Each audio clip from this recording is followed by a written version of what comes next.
여기는 저희 집 옥상이에요. 우리 너무 집 안에만 있으니까 뭔가 이렇게 야외의 느낌을 보여주고 싶어가지고 앞에서 촬영 중인데 어떻게 조금 개방감이 느껴지나 몰라요. 원래는 저기 뒤에 산이 진짜 잘 보이는데 오늘은 날이 좀 흐려가지고 잘 안 보여서 아쉽지만 우리 너무 집 안에만 있었으니까 이렇게라도 조금 바깥 공기를, 바깥 느낌을 좀 내고 싶어서 일부러 야외에서 촬영해봤어요. 다들 잘 지내고 있는지 너무 궁금하고 학교도 온라인 개학인데 잘 하고 있는지 궁금한데 뭔가 바로 여러분한테 어떻게 지내는지 들을 수 없어서 아쉽지만 지금 상황을 보니 그래도 점차 나아지고 있어서 만날 수 있는 날이 점점 다가오는 것 같아서 너무 기쁘고 설레지만 아직까지는 그래도 거리두기 좀 잘 했으면 좋겠고 여러분 만나는 날 기도하고 있겠습니다. 만날 때까지 건강하게 잘 지냈으면 좋겠어요. 그러면 우리 또 만나고 곧 만나서 우리 바깥으로도 소풍도 가고 좋은 날을 기대해 봅시다. 안녕.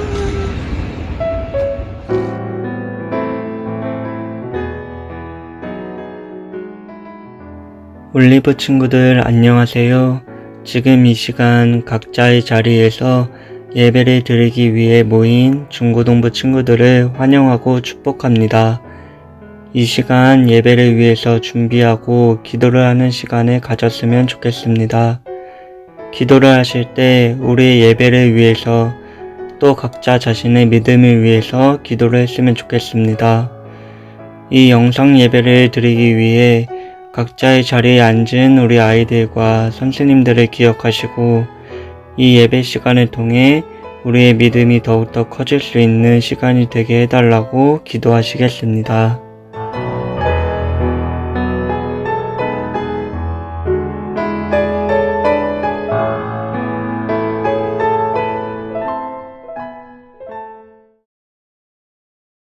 전능하사 천지를 만드신 하나님 아버지를 내가 믿사오며 그 외아들 우신 예수 그리스도를 믿사오니 이는 성령으로 잉태하사 동정녀 마리아에 나시고 본디오 빌라도에게 고난을 받으사 십자가에 못 박혀 주시고 장사한 지 사흘 만에 죽은 자 가운데서 다시 살아나시며 하늘에 오르사 전능하신 하나님 우편에 앉아 계시다가 저리로서 산 자와 죽은 자를 심판하러 오시리라.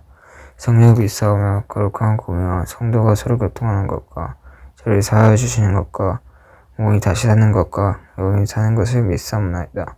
아멘.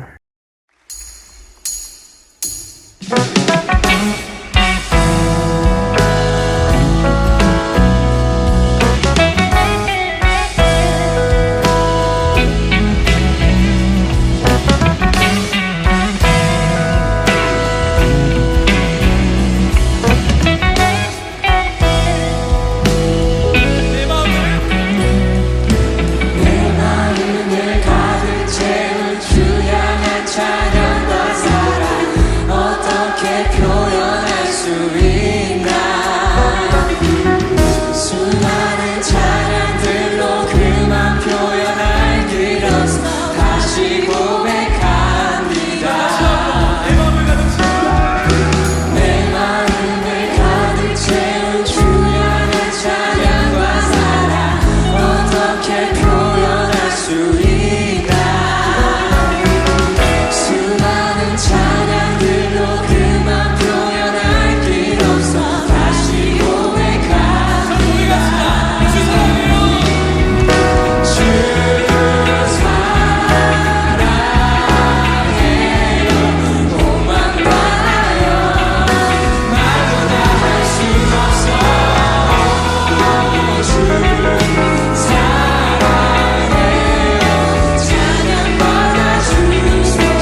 고백하는 새날 주신 감사해요. 주님 사랑 다시 고백하는 새날 주신 감사해요. 주님 사랑 다시 고백하는 새날 주신 감사해요. 주님 사랑 다시 고백하는 새날 주신 감사해요. 주님 사랑 다시 고백하는 새날 주신 감사해요.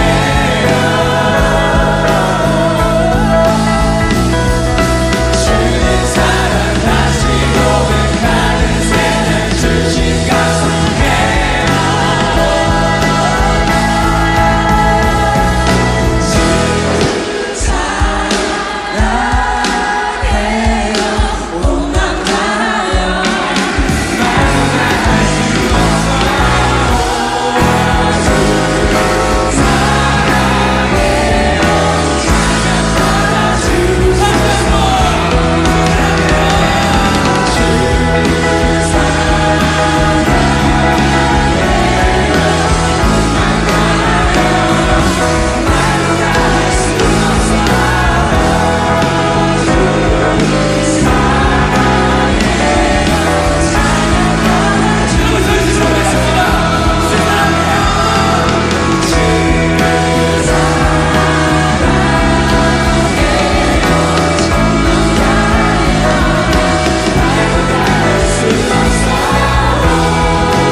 여호와의 영광이 동문을 통하여 성전으로 들어가고 영이 나를 들어 데리고 안뜰에 들어가시기로 내가 보니 여호와의 영광이 성전에 가득하더라.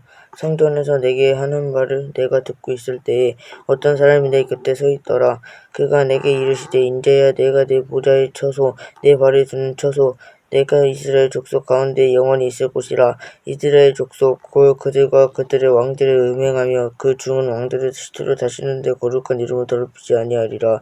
그들이 내 문지방을 내 밑지방 곁에 두며 그 문설주를 내 문설주 곁에 두어서 그들과 나 사이에 겨우 한 담이 막히게 하였고 또 그 행하는 가증한 일로 내 거룩한 이름을 더럽혔으므로 내가 노아에 멸망시켰거니와 이제는 그들과 그 음란과 그 왕들의 시체를 내게에서 멀리 제거하여 버려야 할 것이라. 그리하면 내가 그들 가운데 영원히 살리라. 할렐루야! 반갑습니다, 여러분. 오늘도 하나님께서 주시는 말씀을 통해서 주님이 주시는 음성 함께 듣는 시간 되었으면 좋겠습니다.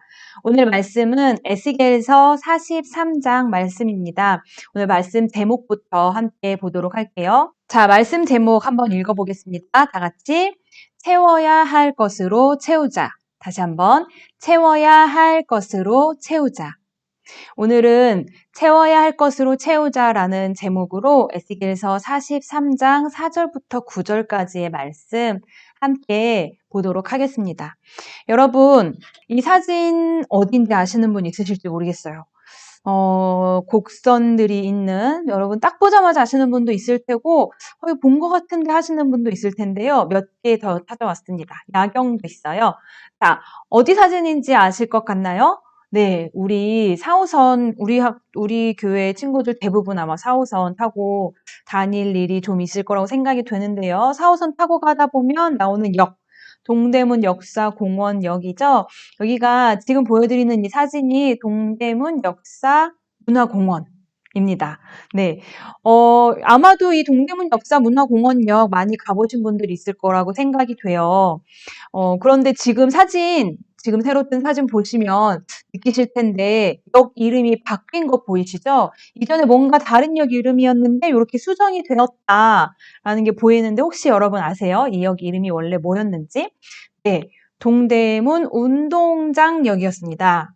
사실은 저 어렸을 때만 해도 그 역 이름이 동대문 운동장역이었어요. 제가 조금 옛날 사람이잖아요. 그래서 기억나요. 동대문 운동장역입니다. 라고 이렇게 방송도 나왔었고, 이 역에 내리면 운동장이 있었다는, 저는 뭐, 어릴 때 스포츠를 많이 좋아하진 않았어서, 무슨 경기를 보러 간 일은 없었지만, 여기 운동장이 있구나, 이렇게 생각했었던 기억은 나요. 그런데 여러분, 동대문 역사문화공원이라는 이름으로 언제 바뀌었는지 혹시 아시는 분 없으시겠죠? 2009년에 역 이름이 바뀌었다고 합니다.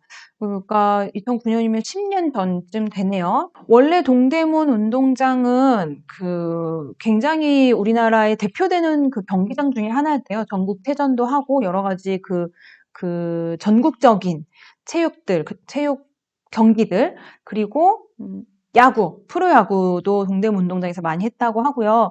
그런데 이 운동장이 운동장 역할을 안 하게 되면서 무슨 말이냐면, 야구장도요, 여러분. 지금만 해도 굉장히 여러 군데 있는 걸로 알고 있어요. 목동에도 있고요. 잠실도 있고, 고척? 우리 중등부 누구 고척 잘 간다고 했는데 거기가 어딘지 제가 잘 모르는데요.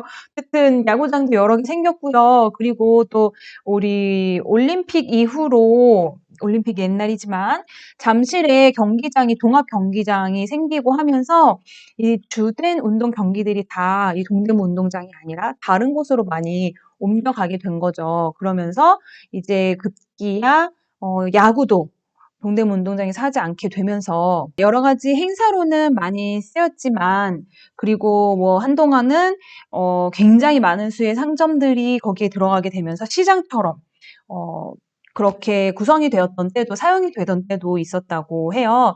그런데 이제 운동장 역할을 하지 않다 보니 그곳에 경기를 하러 오는 선수들이 없고 경기를 보러 오는 관중들이 없다 보니 이 이름을 바꿔야 되겠다. 그리고 이 건물도 경기장으로 만들어진 건물은 맞지만 경기하러 오는 사람으로 채워지지 않고 경기를 보러 오는 사람들로 채워지지 않으니 이 건물의 용도도 바꿔야 되겠다라는 의견들이 많아지면서 결국은 이곳에 공원을 짓게 되고 다른 여러 용도로 사용을 하게 되는, 그래서 이 동대문 운동장이라는 이름은 이제 역사 속에 이 지나간 추억으로, 이름으로 남게 되는 그런 이름이 되었습니다. 지금도 여기를 가보면요. 이곳을 가보면 경기장처럼 생겼다라고 느껴지는 부분들이 많이 있어요. 굉장히 넓은 공간이 있다거나 많은 계단과 그리고 뭐 매점을 할 만한 자리들, 그리고 뭐 입구들, 많은 출입문들, 이런 것들을 보면 건물 자체는 여전히 경기장처럼 생긴 구조들을 가지고 있지만 그곳 안에서 경기가 이루어지지 않고 경기를 하는 사람들로 채워져 있지 않고 더 이상 이제 사람들이 이곳을 운동장이라고, 경기장이라고 누구도 부르지 않는 것을 보게 되죠. 여러분, 운동장은 운동하는 사람들로 채워져 있어야, 운동을 보는 사람들로 채워져 있어야 운동장이라고 부를 수 있겠죠. 경기장이라고 부를 수 있겠죠. 학교는 어떤가요, 여러분? 학교 건물 안에 공부를 하러 오는 사람들, 배우러 오는 사람들, 또한 가르치는 사람들로 채워져 있을 때의 그 건물을 우리는 학교라고 부를 거예요. 그러면 교회라는 곳은 어떨까? 여러분, 교회는 어떤 것으로, 어떤 사람들로 채워져야 하는 걸까요? 지난 주일에 우리 에스겔 시대 때 이미 예루살렘 성전이 무너진 그 이야기를 들었어요. 에스겔에서 말씀을 지난주 처음으로 우리가 말씀 시간에 나누어 보았는데 그때에는 이미 예루살렘 성전이 무너져 있었던 때였죠. 여러분, 성전, 그 시대에 무너져 있었지만 성전은 뭐로 가득 차 있어야 할까요? 뭐로 태워져 있어야 할까요? 여러분, 그 생각 해보셨나요?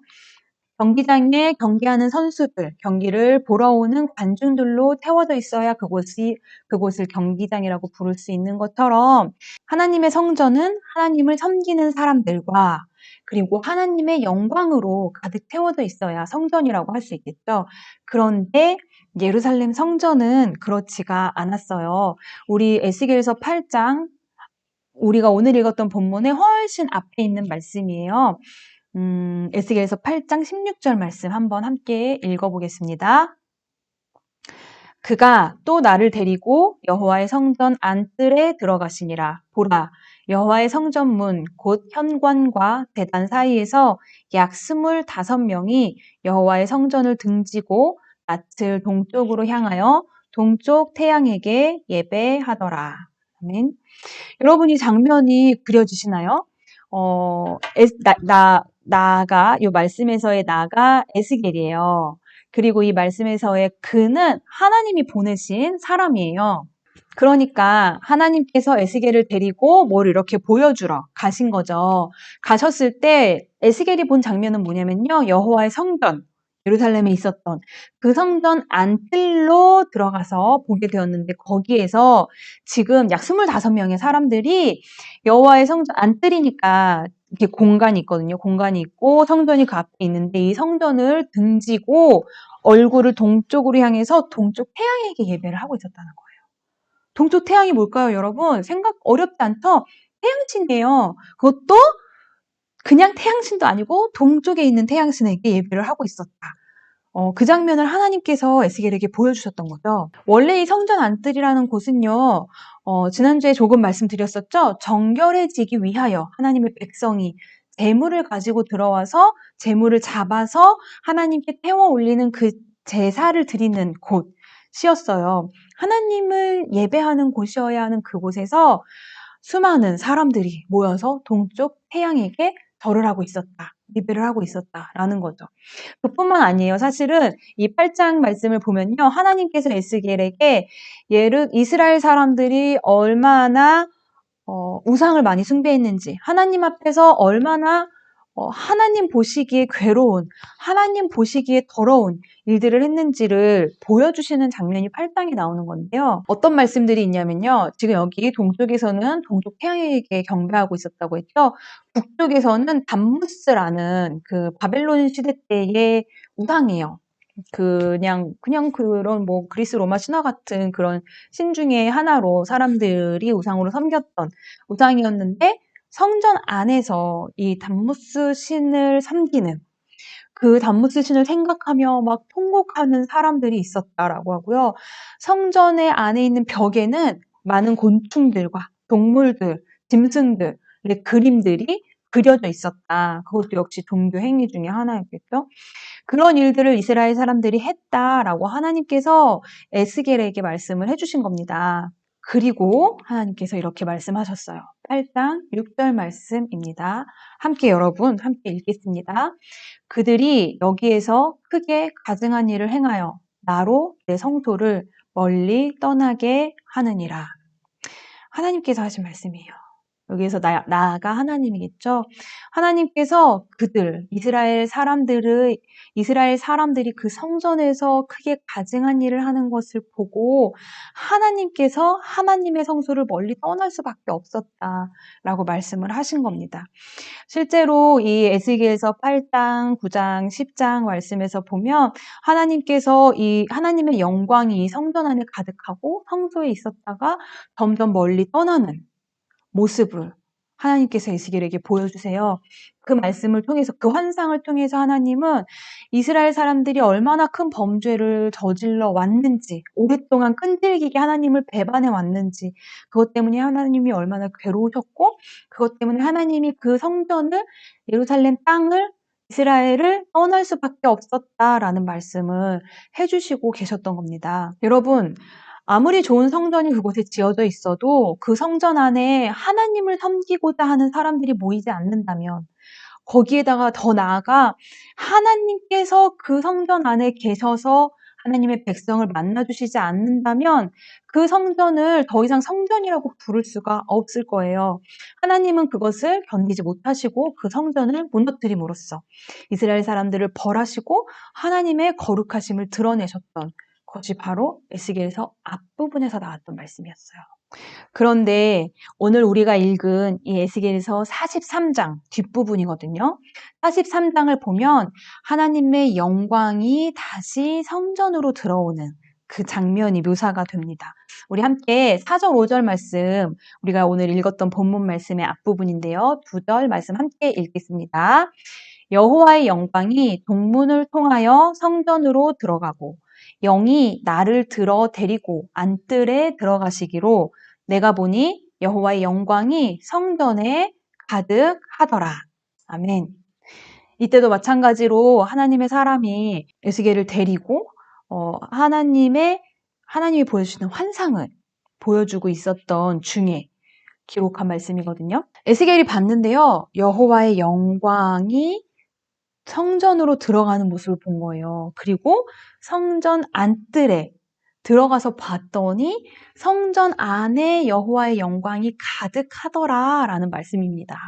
우리가 조금 전에 봤던 그 8장 말씀에 보면 하나님께서 하나님의 영광이 성전을 떠나는 모습을 봤다고 했죠. 그때도 동문을 통하여 빠져나가는 모습을 에스겔이 봤거든요. 그런데 그렇게 여호와의 영광이 성전을 떠나는 그 모습 그대로 여호와의 영광이 다시 들어오는 그 모습을 에스겔이 봤다는 겁니다. 이 말씀에서도 여러분 안뜰이 나오죠? 아까 수많은 사람들이 동쪽 태양을 경배하던 그 안뜰에 이제는 여호와의 영광이 가득하였다. 그런데 여기에서 우리가 생각해 볼 일이 있어요. 여러분 성경은 리얼이잖아요. 리얼. 진짜란 말이죠. 그러니까 에스겔이 봤다. 라고 하면 어쨌든 그 사람은 본 거예요. 그런데 여호와의 영광을 봤다고 하는데 게다가 그 여호와의 영광이 옮겨 다녔다고 하는데 그 모습이 과연 어떤 모습일까? 여러분 그 생각 해보셨는지 모르겠어요. 자, 지금 4절과 5절 말씀을 읽었는데요. 그 바로 앞절 3절 말씀에 힌트가 하나 나옵니다. 3절 함께 읽어볼게요. 그 모양이 내가 본 환상 곧 전에 성읍을 멸하러 올 때에 보던 환상 같고 그발 강가에서 보던 환상과도 같기로 내가 곧 얼굴을 땅에 대고 엎드렸더니 아멘.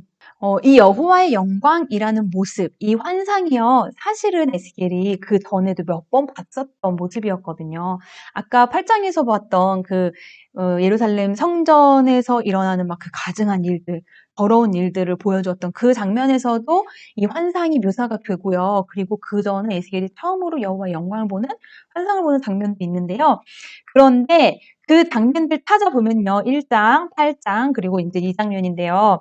여러분들 찾아보시면 좋겠지만, 제가 좀 써왔어요. 이런 식으로 표현이 되어 있습니다.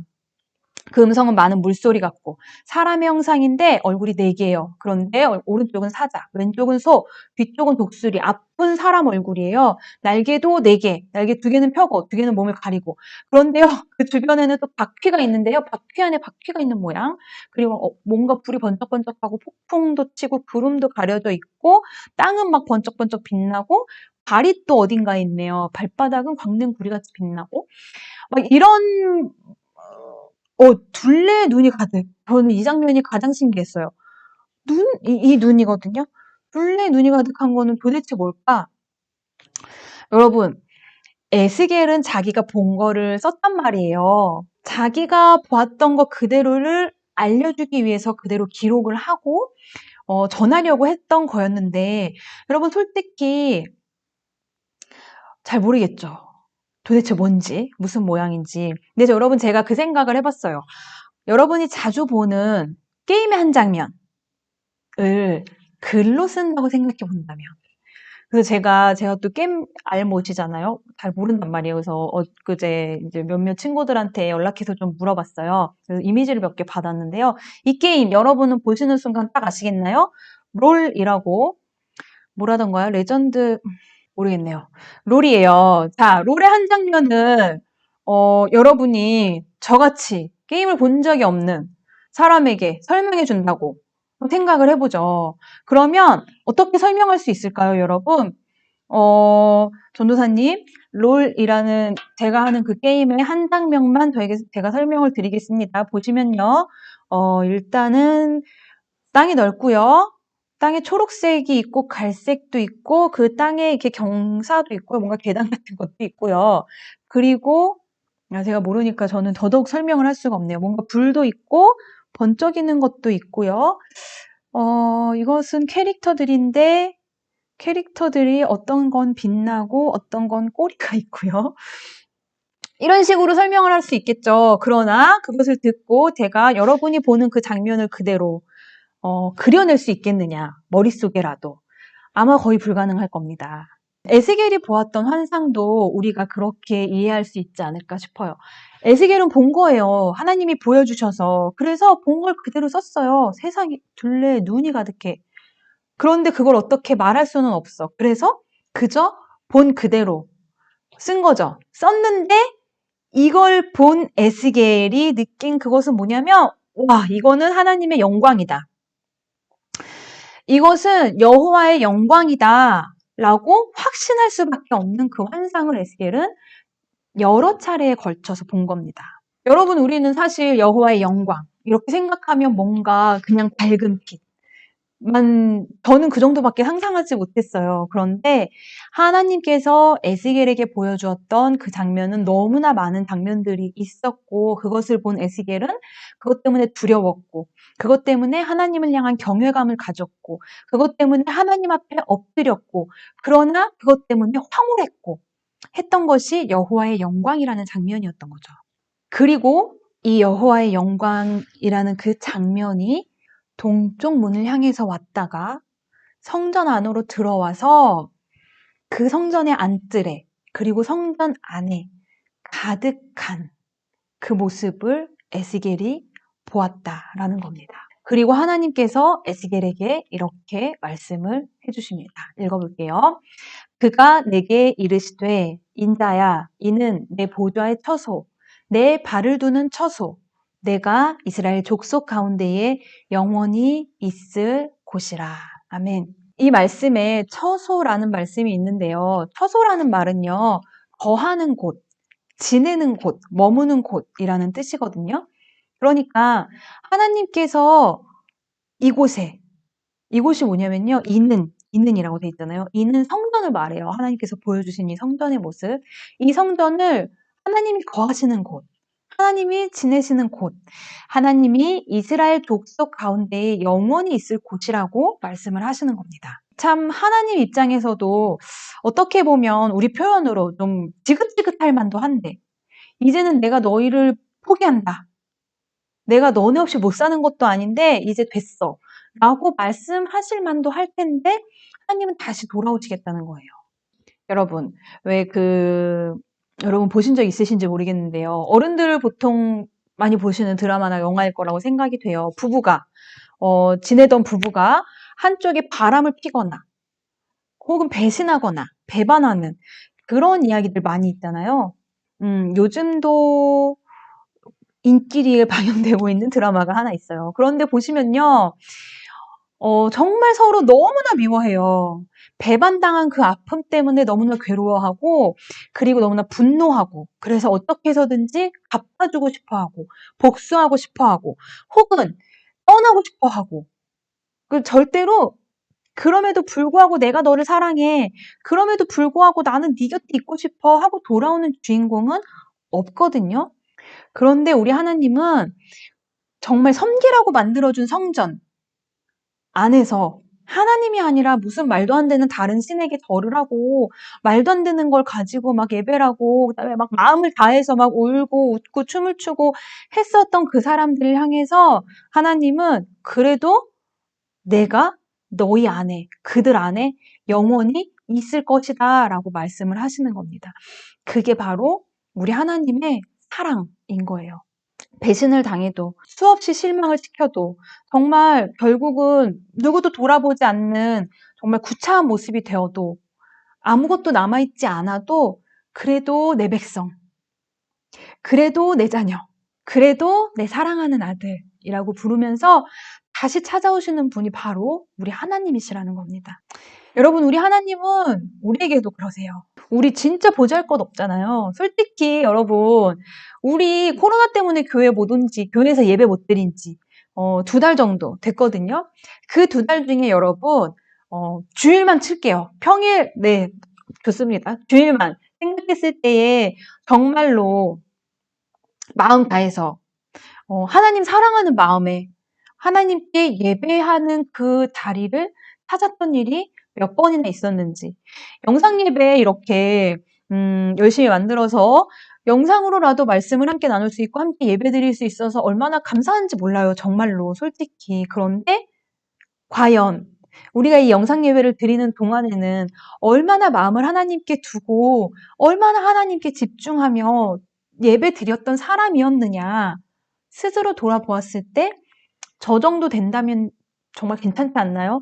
할 수 있는 사람이 과연 몇이나 될 것이며, 그런 마음을 가지고 있는 사람이라면 정말로 다시 한번 더 자신을 돌아보아야 하는 건 아닐까라는 생각도 들어요. 하나님 앞에서, 하나님께 받은 그 사랑 앞에서 저도 할 만큼 하고 있죠. 하나님 저 사랑하시는 만큼 저도 하나님 사랑해요 라고 말을 할 수 있는 사람 세상에 없습니다. 그런데 그런 우리임에도 불구하고 하나님은 우리의 삶 가운데로, 우리의 마음 가운데로 거하시기를 원하신다. 거기가 내 터소야. 내가 영원히 있을 그곳은 바로 너의 삶 가운데야 라고 하나님이 말씀하시는 겁니다. 그리고 이어서 하시는 말씀이 있어요. 자, 밑에 3줄 읽어보겠습니다. 이스라엘 족속 곧 그들과 그들의 왕들이 음행하며 그 죽은 왕들의 시체로 다시는 내 거룩한 이름을 더럽히지 아니하리라. 아멘. 이렇게 지금 6줄이 7절, 1절 말씀이었는데요. 여러분 이 밑에 3줄 어떻게 보이시나요? 하나님께서 말씀하신 거죠. 그런데 자, 이스라엘 족속 곧 그들과 그들의 왕들이 음행하며, 여기서 음행한다는 거는 하나님이 아닌 다른 우상을 숭배하는 거. 그거를 하나님이 성경에서 음행이라는 표현으로 자주 나와요. 왜냐하면 하나님께 있어서는 그것이 정말 가늠한 것과 같은, 사랑하는 이가 사랑하는 이로부터 배신을 당한 것 같은 그러한 일이었기 때문에 그래요. 그리고 죽은 왕들의 시체라는 말씀이 있는데, 이건 어떤 말이냐면 그 당시에 이미 죽은 왕들의 형상을 숭배하는, 그래서 우리 쉬운 성경, 우리 큐티책에 나오는 쉬운 성경으로 보면 형상이라고 나오거든요. 죽은 왕들을 하나님 섬기듯 섬겼다는 거거든요.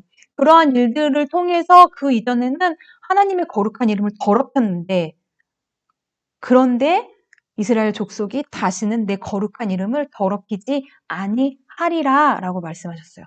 그런데 이거 누가 말했어요? 이스라엘 사람들이 약속한 게 아니고요. 하나님이 말씀하신 거예요. 그냥 믿어주시는 거죠. 그래 주기를 바라시는 거죠.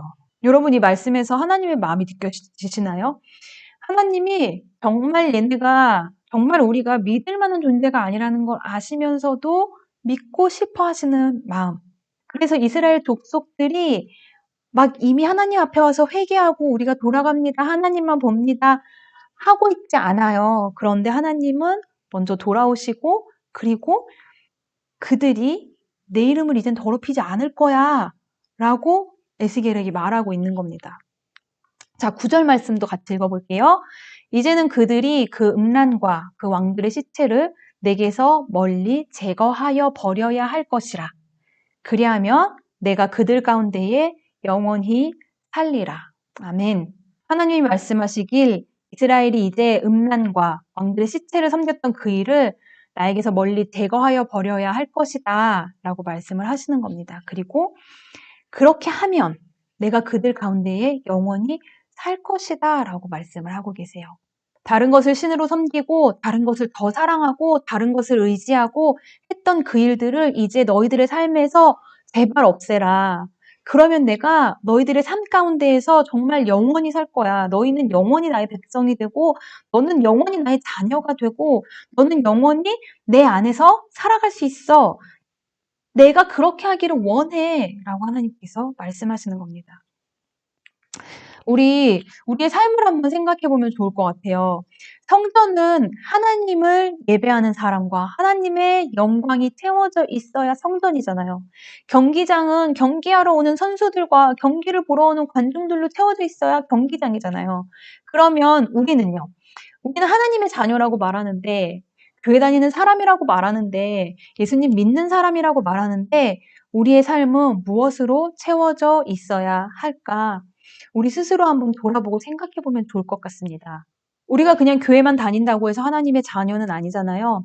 우리의 마음은 무엇으로 채워져 있어야 될까요? 여러분, 여러분의 하루는 무엇으로 채워져 있나요? 하나님은 마지막 순간까지 이스라엘 백성 가운데 거하고 싶어서 그래서 너희 가운데 우상숭배를 제거하여 버려라. 제발 나로부터 멀리 그 음란한 행위들, 그 하나님을 사랑하지 않는 그 마음, 다른 것을 더 사랑하고 의지하는 그 마음을 제발 나로부터 멀리 제거해줘. 그러면 너의 가운데서 내가 살고 싶어 라고 말씀을 하셨는데, 여러분, 나의 마음은, 나의 하루는 하나님께서 거하시기에 부족함 없는지, 하나님께서 거하실 수 있을 만큼 깨끗한지 우리 돌아볼 수 있으면 좋을 것 같습니다. 그리고 또 한 가지, 앞으로의 나의 삶은 무엇으로 채워야 할까요?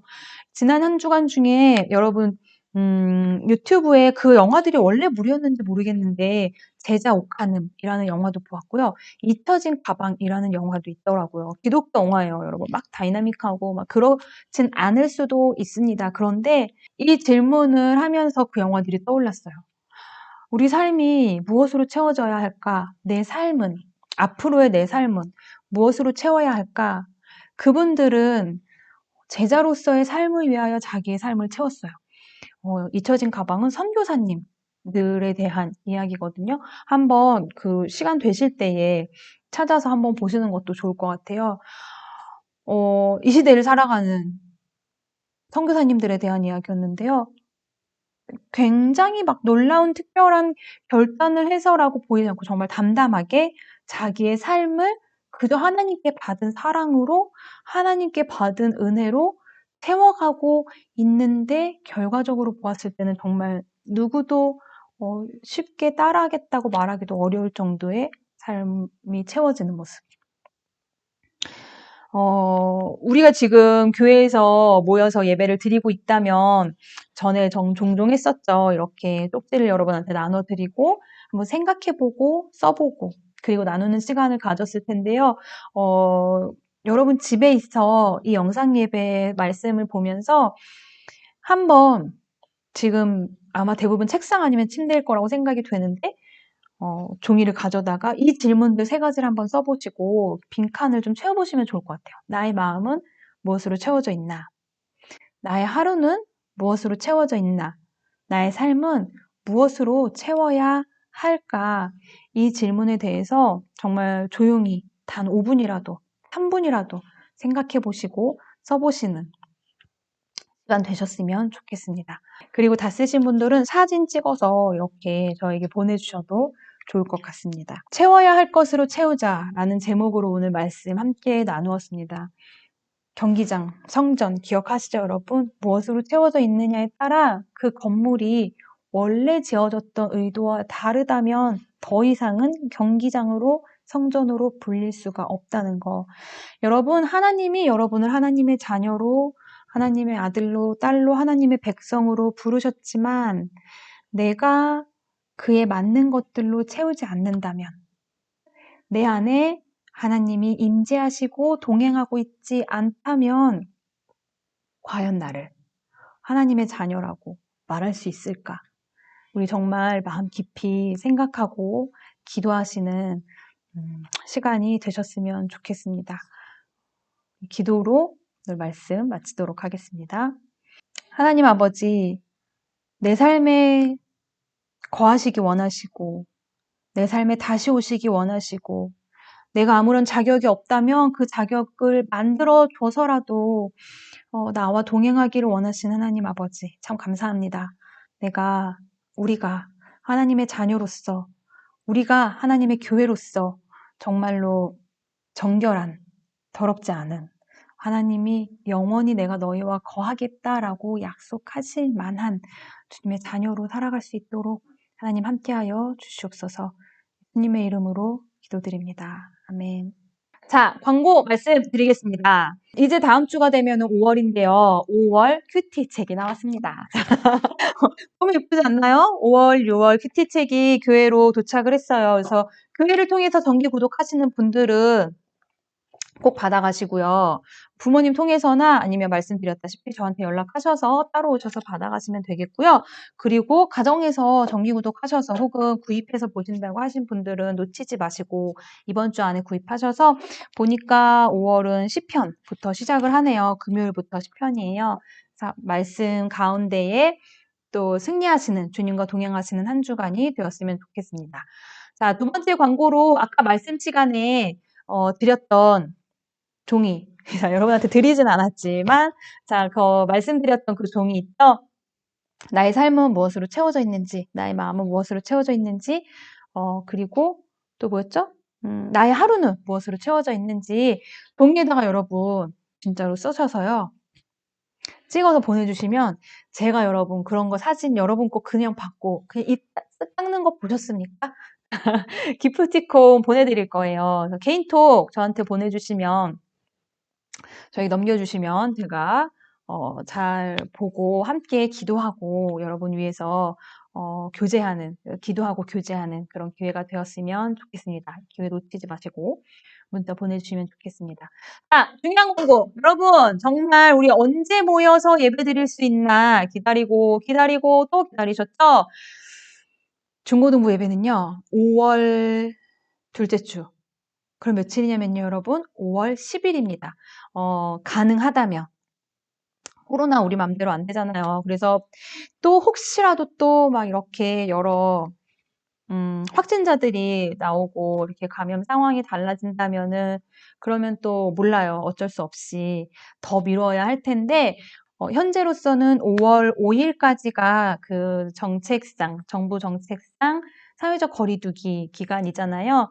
그래서 그 다음 주인 주일에 우리 교회학교 예배들은 시작하려고 합니다. 그래서 물론 오실 때 마스크도 써야 되고요. 체온도 잴 거고요. 그리고 손 당연히 잘 닦으셔야 되고 소독하고 이렇게 올 거예요. 그러나 어쨌든 모여서 예배를 드릴 수 있다는 것만으로도 너무 감동이 될 것 같아요. 언제라고요? 자, 5월 10일. 자, 유치부 아니죠?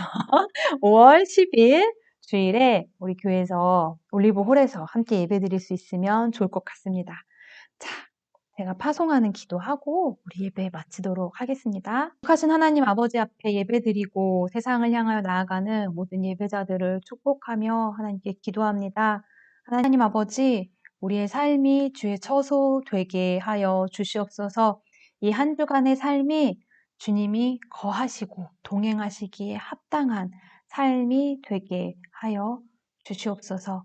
거룩하신 예수님의 이름으로 기도드립니다. 아멘.